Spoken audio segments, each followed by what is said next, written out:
kulanti wacan wanaagsan daawadayaal ku soo dhawaada barnaamij wareedkeena qodobada aad daawan doontaan waxaa qayb ka noqonaya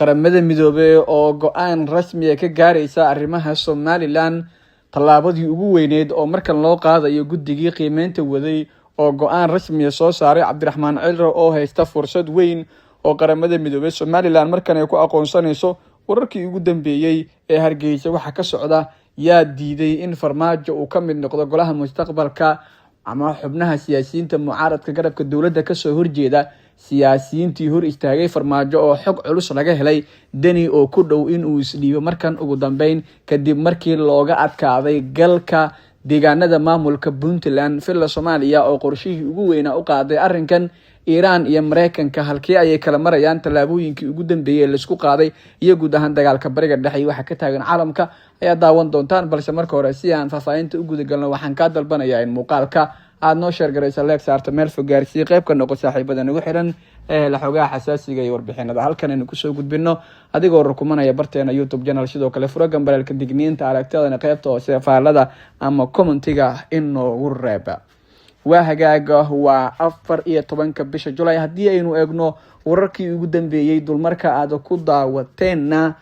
adigoo jooga gurigaaga iyo goobtaada ganacsi adigii ubadkaaga si sahlan ku barta quraanka kariimka markasul ihsaan online waxay diyaar la tahay barashada quraanka kariimka iyo shariicada islaamka 24 saac markaskan waxa diyaar idinkugu ah macallimiin isugu jira rag iyo dumar xeel dheeryaal ay madrasadooda ka aflaxeen arday fara badan oo ku sugan gudaha dalka iyo dibadiisa si aad uga faa'iideysato fursadan qaaliga ah fadlan la xiriir lambarada shaashada kaga muuqda qaramada midoobay ayaa qaadaysa tallaabadii ugu weyneed oo ku aadan go'aan aad culus oo ka dhan ah Somaliland waxaana la ogaaday in qaramada midoobay markani ay gadaal ka riixayaan tallaabooyin dhowr ah oo la qaadayo iyada oo dhaqdhaqaaqii ugu weynaa oo loo qaadayo arrimahan sababtay in la dedejiyo waliba qorshahani ay muujiyeen inay sii kordhayaan dhacdooyinka waaweyn ee ku saabsan tallaabada la qaadayo iyo qorshayaasha xasaasiga ah ee ku gadaaman guud ahaan tallaabooyinkii ugu dambeeyay ee qaramada midoobay si degdeg ah markan ay u qaado arrimaha Somaliland waqtiyadii ugu dambeeyay waxa xoga laga helay ay muujinayeen inay sii kordheen dhaqdhaqaaqyada guud ee socday iyo tallaabooyinka ku gadaana dhacdooyinka halkaas ka taagan iyada oo qaramada midoobay ay markale guddi qiimeyn ah oo ka socda dalalka qaarkood ay halkaas u direen si loo indheeyo xaaladihii ugu dambeeyay ee qorshayaasha arrimahan ku saleysan iyo sidoo kale tallaabada la xiriirta dhacdooyinkii ugu waaweynaa ee ku saabsanaa arrimaha Somaliland oo galkeedu uu yahay hadda midka ugu weyn waliba ah kan ugu xiisaha badan ee la isku hayo iyada oo wali la isku mari laayahay dhaqdhaqaaqyada sida guud hadda u socda ayaa waxa soo taraya wararkii ugu dambeeyay ee dhacdooyinkan la xiriira xogaa hadda aynu helayno ayaana muujinaya in tallaabooyinkan ay ka sii dareen marba marka ka dambeyso oo ay jiraan dalal si joogto ah u qaadaya tallaabooyin khatar ku ah Somaliland iyo dhaqdhaqaaqyo aad xasaasi u ah waxaana ay muujinaysaa hadda in ay dhaqdhaqaaqyadii ugu dambeeyay u qaadeen tallaabooyinka dhinacyadan sida waliba ugu dhaqsiyaha badan waxa xogaha aynu helayno ay markaasi sii dardargelinayaan in qaramada midoobay ay tallaabooyinka qaarkood ku qasbayaan in markaasi dawladaha qaar ka mid ah kuwa hadda la rumaysan yahay inay si weyn isku hayaan Somaliland ay markaa uga hor imaanayaan xukuumadda Cirro ayaa tallaabooyinkii ugu dambeeyay oo ay hore u qaaday waxa ay muujinayeen inay ahaayeen dhaqdhaqaaqyada ugu waaweyn ee looga hortagi karo qorshayaasha halista ah ee qaarkood lagu muujiyay inay yihiin kuwii ugu dambeeyay oo xukuumadda Somaliland ay markaasi ku helayaan fursadaha taageerada badan ee la xiriirta iyo sidoo kale in ay aqoonsiga dunida ay ka helayaan oo ah kan ugu weyn oo waliba aad loo wada raadinayay ay markan diiradda sii saarayaan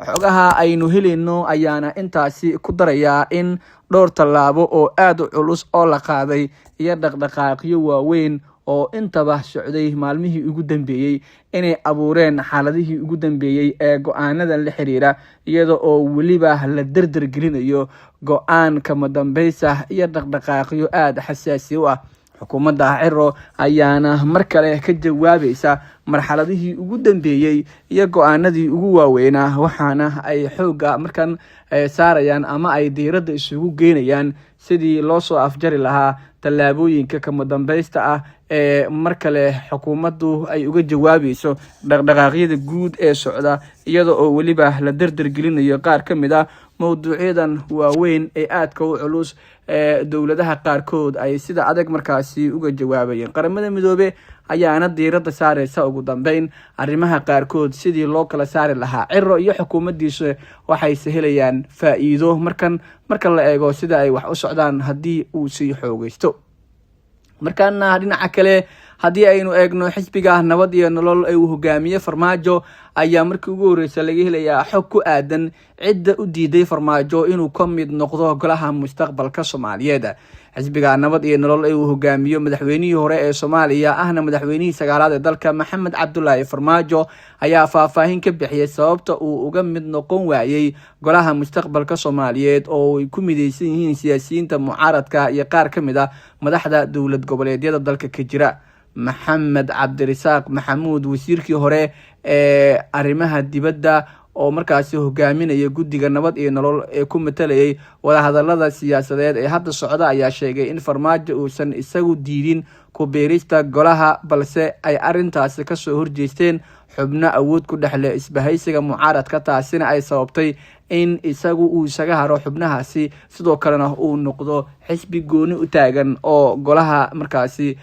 mustaqbalka aan qayb ka ahayn. hadalkan ayaa markii ugu horeysay si cad u muujinaya khilaafkii gudaha ee ka jiray markaasi isku daygii lagu doonayay in Farmaajo lagu daro markaasi golaha mustaqbalka, waxaana uu noqday diidmo gudaha ka timid. waxaa jiray xubno ka mid ah golaha mustaqbalka oo yiri madaxweyne Farmaajo nagama mid noqon karo, haddii uu soo galana annaga ayaa baxayna, ayuu Maxamed Cabdirasaaq ku sheegay wareysi uu bixiyay. wuxuu sheegay in Farmaajo uu ka gaabsaday tallaabo keeni kartay kala jab ku yimaada mucaaradka, inkastoo kooxdiisu ay daneynaysay inay qayb ka noqoto kulamadii siyaasadeed ee xilligaasi lagu qorsheynayay magaalada Kismaayo iyo meelo kale oo ay mucaaradku isugu tageen. isaguna wax badan ayuu xeerinayay, ma uusan rabin in dadkii isu yimid ay kala baxaan. markii la yiri Kismaayo ayaa la isugu tegayaa, waa laga qeyliyay arrinkaasi,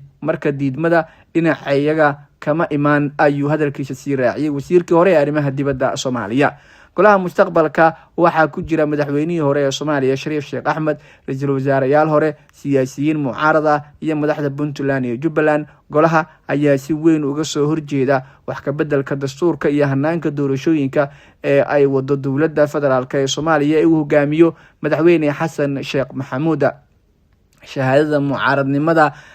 Maxamed Cabdirasaaq ayaa sidoo kale waxa uu sheegay in xubno ka tirsan golaha mustaqbalka ay ku doodeen in Farmaajo iyo nabad iyo nolol aan loo aqoonsan karin mucaarad dhab ah, maadaama ay markaasi mowqifyadooda qaar ka duwan yihiin kuwa ay qaateen kooxaha kale.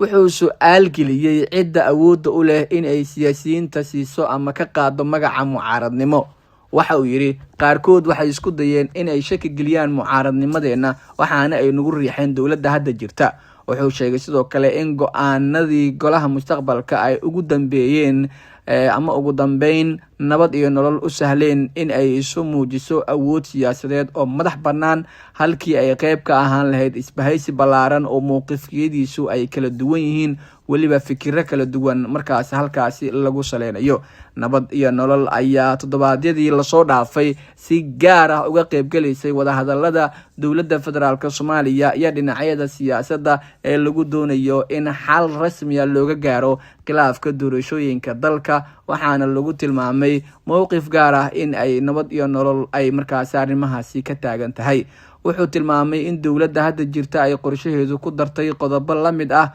kuwii uu diyaariyay guddigii doorashada ee xilligii maamulka Farmaajo, gaar ahaan in shacabka ay si toos ah u doortaan wakiiladooda. wax hadda nagu cusub maahan, ayuu leeyahay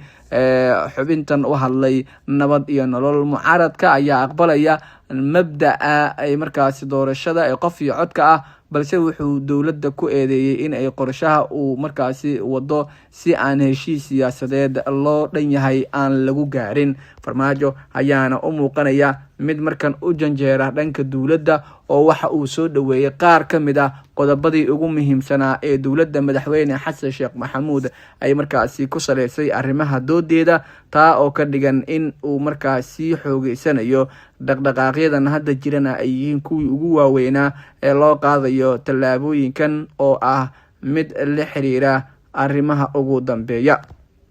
Markana dhinaca kale haddii aynu eegno, hogaamiyaha maamulka Puntland Siciid Cabdulaahi Deni ayaa wajahaya cadaadiskii ugu weynaa oo kaga imaanaya dhanka iyo dowladda federaalk Soomaaliya, waxaana xogaha aynu helayno ay muujinayaan in Deni lagu qasbayo inuu isdhiibo, taasi oo tanaasul siyaasadeed oo degdeg ah loogu qasbayo inuu ku dhaqaaqo, waxaana ay muujinaysaa tani mid ka mid ah dhaqdhaqaaqyadii ugu waaweynaa oo mucaaradku ay ugu markaasi cadaadis ugu wajahayaan dhanka Siciid Deni oo ka gaabsada arrimihii doorashooyinka, dastuurka iyo waxyaabihii kale ee socday ee doodahoodu uu qaybta ka ahaa, haddase isagu ay ku janjeerto, waxaana uu wajahayaa cadaadiskii ugu weynaa Siciid Cabdulaahi Deni kadib awood ciidan oo dowladdu ay ku dhex yeelatay gudaha Puntland. Sidoo kalena waxa ay qaaday tallaabooyin waaweyn oo aad u culus, iyada oo mar kale loo qaaday dhaqdhaqaaqyadan si degdeg ah, weliba ay u muujinayaan dhinacyada qaarkood in si kama dambaysa go-aanada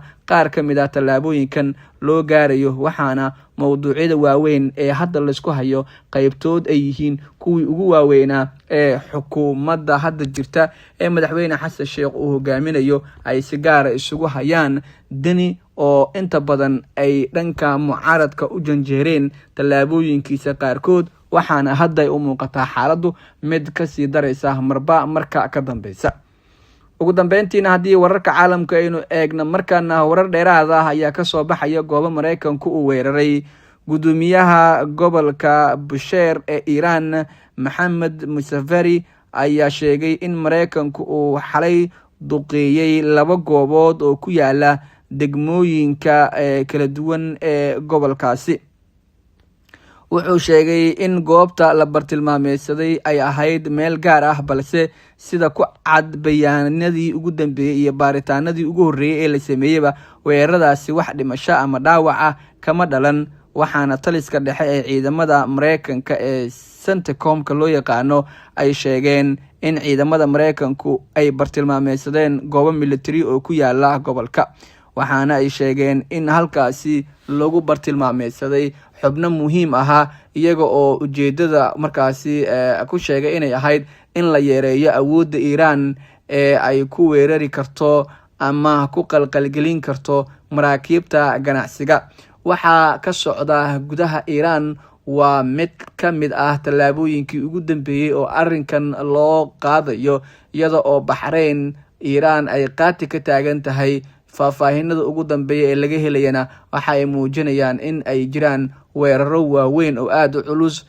waxaana ay markaasi hadda xoguhu sheegayaan in taliska ciidamada Bahrain ay sheegeen in subaxnimadii saakay ay ka hortageen oo ay dhaxda ku qabteen dhowr weerar oo cirka ah oo Iran ay ku soo riday dhulka Bahrain. Bahrain waxay ku eedeysay Iran in ay sii wado habdhaqankeeda colaadeed, waxayna sheegtay in weeraradeedu ay beegsanayaan shacabka Bahrain, taasi oo ay ku tilmaamtay xadgudub cad oo ka dhan ah sharciga caalamiga ah, waxaana subaxii hore la ogaaday in ciidanka ilaalada kacaanku ay weeraro aad u culus ku bartilmaameedsadeen Bahrain iyo goobo kale oo Mareykanku uu ku sugan yahay. Guud ahaan daawadayaal barnaamij wareedkeenina waa naga intaa.